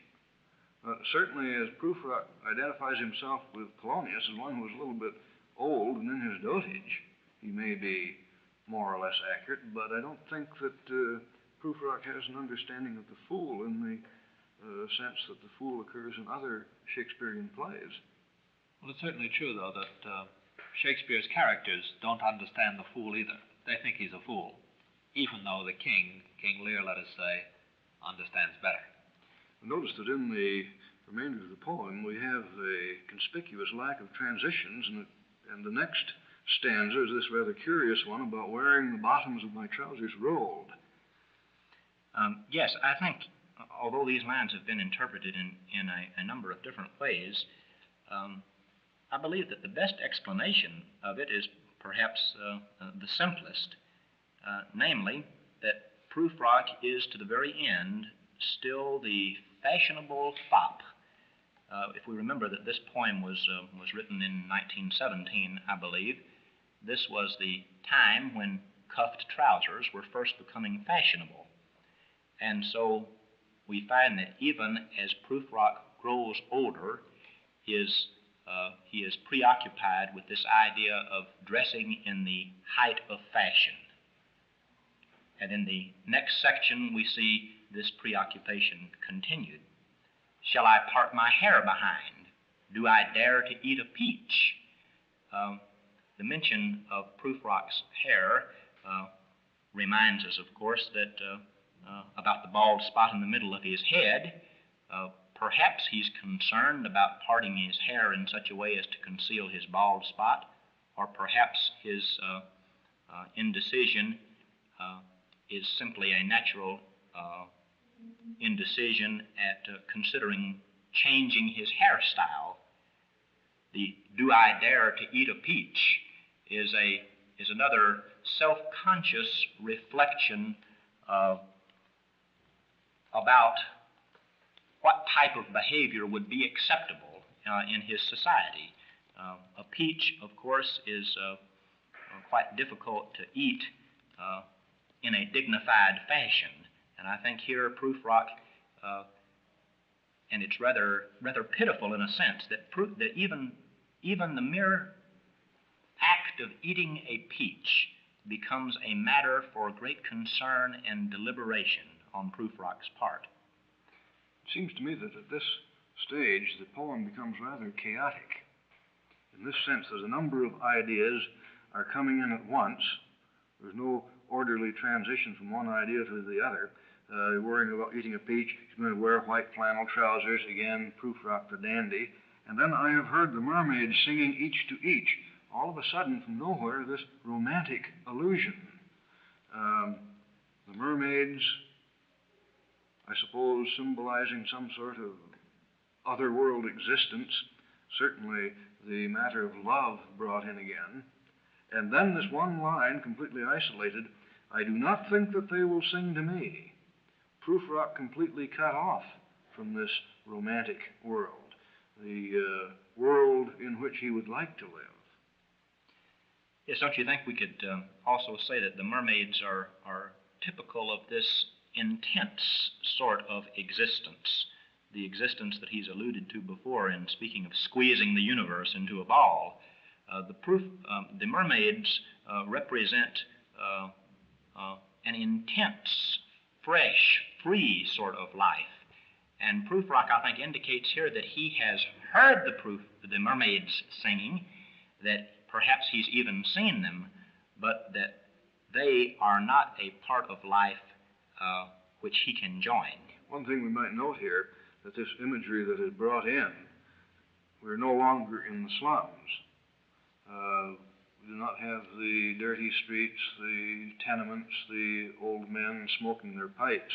We get into out-and-out romanticism. We have, for all purposes here, a lyric poem. One, I suppose, could almost be isolated from the rest of the Prufrock poem. We are certainly in the conclusion to the poem. All the chaos now comes in here and concludes itself. Yes, I think that there is a very significant change in point of view in the last three lines. Whereas previously the poem has been written from the point of view of the first person, notice that in the last three lines he speaks of how we have lingered in the chambers of the sea, by sea-girls wreathed with seaweed red and brown, till human voices wake us and we drown. That is, here he brings in the reader of the poem. And I think with the concluding lines, we would do well to look at the epigraph of the poem, and perhaps, Dr. Marks, you could tell us how the epigraph is related to these concluding lines. In the epigraph, we will recall the man in hell did not want to tell Dante why he was here, or would not have told him had he thought he was going back to the earth. But he does tell him. We can apply this epigraph to the poem, then, and say that Prufrock would not be telling us what had happened to him if he were not convinced that we were in the same boat, or at least the same furnace, or at least in the same ring of hell that he is. And this then gives the poem universality. This makes the poem applicable to many different modern problems and shows it as a kind of tragedy of modern man who has not made up his mind on the important problems of life, does not want to make up his mind, at times is tortured into attempting at least to think about it, but continually puts off this action because he doesn't have the courage, doesn't have the intelligence, and above all, likes better to procrastinate.